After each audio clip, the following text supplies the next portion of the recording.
यार देखो, मैं तो बस अब एक छोटी सी रिक्वेस्ट ऋतुराज गायकवाड़ से करता हूं कि भाई प्लीज आप ना रिटायरमेंट अनाउंस कर दो, क्योंकि इंडियन टीम ने तो मन बना लिया है कि आपको नहीं खिलाएंगे मतलब नहीं खिलाएंगे। चाहे कोई भी सीरीज आ जाए, कोई भी टीम आ जाए, फर्क नहीं पड़ता, बस ऋतुराज गायकवाड़ को नहीं खिलाएंगे। मतलब लिटरली अब तक मुझे लगता था कि ये गिल वर्सेस गायकवाड़ है, क्योंकि शुभमन गिल इंडियन टीम के फेवरेट हैं, हम सब जानते हैं, और शुभमन गिल के अंदर पोटेंशियल भी है, वो अच्छा भी कर लेते हैं। तो कहीं ना कहीं ऋतुराज गायकवाड़ थोड़ा सा पीछे रह जाते हैं। लेकिन अब तो ऐसा लग रहा है कि ऋतुराज गायकवाड़ और गिल की बात नहीं है, अब तो बस ऋतुराज गायकवाड़ की बात है।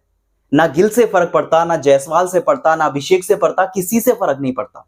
बस गायकवाड़ का डिसाइडेड है कि वो नहीं खेलेंगे, चाहे कुछ भी हो जाए, कितना भी परफॉर्म कर लें, कितने भी रन्स बना ले, कोई भी टीम आ जाए, कोई भी सीरीज आ जाए, बस गायकवाड़ नहीं खेलेंगे। क्योंकि अब मुझे समझ नहीं आ रहा कि ये क्या हो रहा है। अब तक लग रहा था कि ये गिल वर्सेस गायकवाड़ है, लेकिन ये सिर्फ ऋतुराज गायकवाड़ है। अब आप सोचिए, बांग्लादेश के अगेंस्ट T20 सीरीज का स्क्वाड अनाउंस हुआ। अब इस सीरीज में बड़े प्लेयर्स यानी जो सीनियर प्लेयर्स थे सब रेस्टेड हैं। शुभमन गिल रेस्टेड हैं, यशस्वी जायसवाल रेस्टेड हैं, बुमराह रेस्टेड हैं, सारे बड़े प्लेयर्स रेस्टेड। तो गिल का कंपटीशन तो खत्म हो गया, सॉरी ऋतुराज गायकवाड़ का कंपटीशन खत्म हो गया। ना शुभमन गिल है, ना यशस्वी जायसवाल है, तो टेक्निकली ऋतुराज गायकवाड़ को होना चाहिए था। अब वो क्यों नहीं है, इसका जवाब किसी के पास नहीं। लगता है कि उनको भी आराम दे दिया, गिल को भी आराम दिया, जायसवाल को भी आराम दिया, गायकवाड़ को भी आराम दे दिया। अब उन्हें आराम चाहिए था या फिर नहीं, ये तो किसी को नहीं पता, पर दे जरूर दिया है। वरना और तो कोई वजह नहीं लगती कि ऋतुराज गायकवाड़ को बांग्लादेश सीरीज में भी मौका नहीं मिला। यहां तो शुभमन गिल भी नहीं है, ना यशस्वी जायसवाल है, तो गायकवाड़ को मौका क्यों नहीं मिला? और आपको पता है सबसे हैरानी की बात क्या है, कि ये जो पूरा स्क्वाड है ना, इसमें जितने भी बैट्समैन है, कोई भी प्रॉपर ओपनर नहीं है, सिर्फ एक ओपनर है। अभिषेक शर्मा को छोड़ दें तो कोई भी ऐसा प्लेयर नहीं है जो एक डेजिग्नेटेड ओपनर हो। मतलब ऋतुराज गायकवाड़ जो एक प्रॉपर ओपनर है, उनको आपने सिलेक्ट नहीं किया, और आपने किसी भी ओपनर को सिलेक्ट नहीं किया, तो ओपन कौन करेगा? चलिए मैं आपको एग्जांपल से बताता हूं, मैं आपको पूरा स्क्वाड पढ़ के बताता हूं। अब देखिए, स्क्वाड में अगर बैट्समैन की बात करें, जो डेजिग्नेटेड बैटर्स हैं, इसमें नाम है सूर्य कुमार यादव का। सूर्य कुमार यादव ओपनर नहीं है।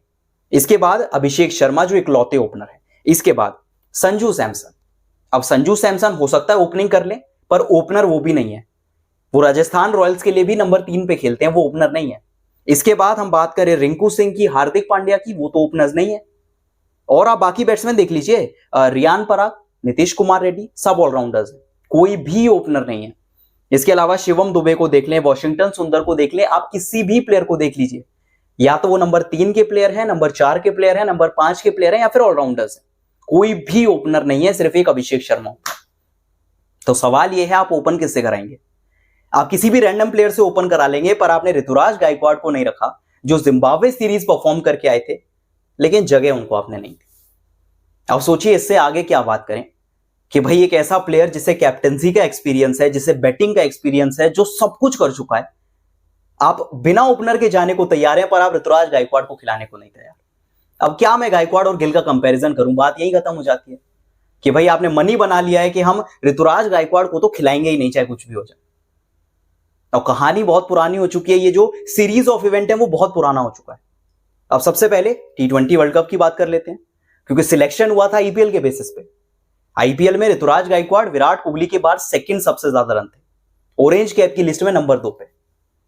लेकिन शुभमन गिल, यशस्वी जायसवाल, सबका सिलेक्शन हुआ। शुभमन गिल रिजर्व्स में थे, यशस्वी जायसवाल मेन टीम में थे, पर गायकवाड़ का सिलेक्शन नहीं हुआ। चलिए कोई बात नहीं, सीनियर प्लेयर्स थे, सबको मौका मिला। फिर आई जिम्बाब्वे सीरीज। अब जिम्बाब्वे सीरीज में गायकवाड़ को खेलने के मौके सिर्फ इसलिए ज्यादा नहीं मिले क्योंकि शुभमन गिल, यशस्वी जायसवाल, अभिषेक शर्मा सब थे। अब क्योंकि आपने शुभमन गिल को तो कैप्टन बना दिया, वो तो खेलेंगे ही। जब यशस्वी जायसवाल आए तो वो भी खेले, अभिषेक शर्मा भी अच्छा कर रहे थे। तो आपने क्या किया, आपने पहले गायकवाड़ को नंबर 3 पे खिलाया। हाँ वैसे वो ओपनर है, पर खेले नंबर 3 पे। फिर आपने नंबर 3 से नंबर 4 पे कर दिया, और जब यशस्वी जायसवाल आए तो आपने बाहर कर दिया। ये कहानी खत्म हो गई। इसके बाद फिर ऋतुराज गायकवाड़ बेचारे दुलीप ट्रॉफी खेलने पहुंचे, वहां पे भी अच्छा करा, रनर्स अप रहे, रन्स भी बनाए, और अब ऋतुराज गायकवाड़ बन चुके हैं ईरानी कप में रेस्ट ऑफ इंडिया के कैप्टन। अच्छा, अब कुछ और थ्योरीज आ रही हैं।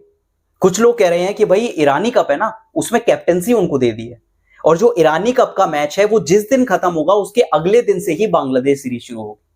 तो अब भाई वो ईरानी कप भी खेलेंगे, बांग्लादेश सीरीज भी खेलेंगे, सब कुछ कैसे होगा? इसलिए नहीं किया उनका सिलेक्शन। तो यार एक बात बताओ, मैनेजमेंट अलग अलग है क्या? मतलब जो डिसाइड करता है कि कौन खेलेगा कौन नहीं खेलेगा, या कौन ईरानी कप खेलेगा कौन इंडिया सीरीज खेलेगा, अलग अलग तो नहीं है। सिलेक्शन तो सब डिसीजन से ही होते हैं। वरना आप खुद ही सोचिए ना कि ऐसा हो सकता है कि अगर इंडियन टीम चाहे तो वो ईरानी कप को प्रेफर करना चाहती है, इंडिया सीरीज को नहीं।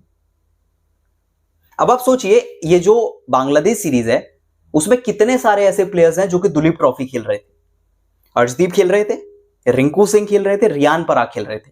बहुत सारे प्लेयर्स हैं जो कि दुलीप ट्रॉफी खेल रहे थे, लेकिन उन सबका नाम ईरानी कप में नहीं है। क्यों? क्योंकि वो इंडिया सीरीज में है। आप मानकर चल रहे थे कि हम इन सारे प्लेयर्स को इंडिया सीरीज में खिलाएंगे, तो उन्हें ईरानी कप में नहीं डाला। ईरानी कप में किसे डाला? ऋतुराज गायकवाड़ को, क्योंकि पता था कि हम उन्हें इंडिया सीरीज में नहीं डालेंगे, इसलिए हम क्या करते हैं, ईरानी कप में कैप्टन बनाते हैं। तो ये कोई लॉजिक नहीं है। देखिए सीधी सी बात है, अगर आप चाहते कि ऋतुराज इंडिया के लिए खेले तो आप ईरानी कप में नाम नहीं डालते, और अगर आपने डाला है तो आपने मन बना रखा था कि इंडिया सीरीज में हम गायकवाड़ को नहीं डालने वाले। तो अब ये समझ से बाहर हो चुका है कि अब ये गिल और गायकवाड़ की डिबेट नहीं है, अभी सिर्फ ऋतुराज गायकवाड़ की डिबेट है कि ऋतुराज गायकवाड़ जो कि परफॉर्म कर चुके हैं, जो कि रन बना चुके हैं, अच्छी कैप्टनसी कर चुके हैं, पर इंडियन टीम में मौका क्यों नहीं मिल रहा ये किसी को नहीं पता। अब आप बताइए, आपको पता है तो आप बता दीजिए कि ऋतुराज गायकवाड़ को बांग्लादेश सीरीज में आखिर क्यों मौका नहीं मिला। और आपके हिसाब से इस पूरे स्क्वाड में आपको दो ओपनर्स कौन से दिख रहे हैं? एक तो अभिषेक है, दूसरा ओपनर कौन है?